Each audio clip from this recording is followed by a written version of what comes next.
2016 பழம் நழுவி பாலில் விழுந்துச்சு. அன்னைக்கு பாலில் விழாத பழம் 2026 விழுந்துருச்சா. எல்லாருமே பயங்கரமாக, அதாவது தேமு பிரேமலதா விஜயகாந்தா இருக்கட்டும், ஸ்டாலினாக இருக்கட்டும், ரொம்ப சந்தோஷத்தை இருக்கிறாங்க அந்த கூட்டணி கட்சிகள். அழுகி போன பழம் பாலில் விழுந்தான்னு விழலன்னா நமக்கு என்னங்க சொல்லுங்கள். கேப்டனின் தொண்டர்கள் கண்டிப்பாக இதற்கு ஒத்துக்கொள்ள மாட்டார்கள். அவங்களோட ஓட்டு இந்த கூட்டணிக்கு கிடைக்காதுன்னு தான் நான் சொல்கிறேன்.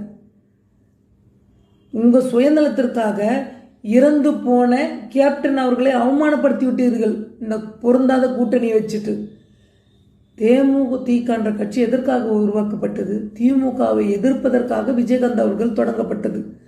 விஜயகாந்த் அவர்கள் உயிரோடு இருக்கும்போது திமுகவை என்ன பேசுறாங்கன்றத போய் பாருங்க, அந்த வீடியோவை எடுத்து பாருங்க, அப்போ தெரியும். உங்கள் சுயநலத்திற்காக எம்பி எம்எல்ஏ சீட் அதிகமாக கிடைக்குன்றதுக்காக நீங்கள் டிஎம்கே கூட இன்னைக்கு கூட்டணி வச்சிருக்கீங்க.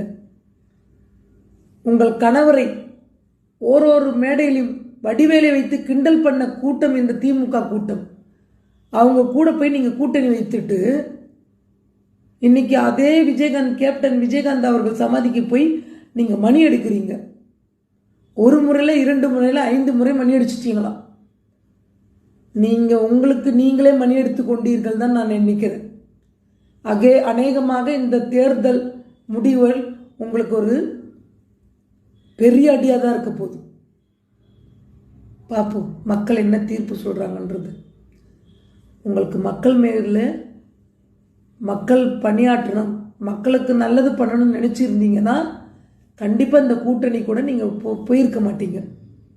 கேப்டனின் ஆன்மா ஒரு காலம் உங்களை மன்னிக்காது. கண்டிப்பாக உங்களுக்கு ஒரு வீழ்ச்சியை தான் கொடுக்கும். பார்ப்போம்.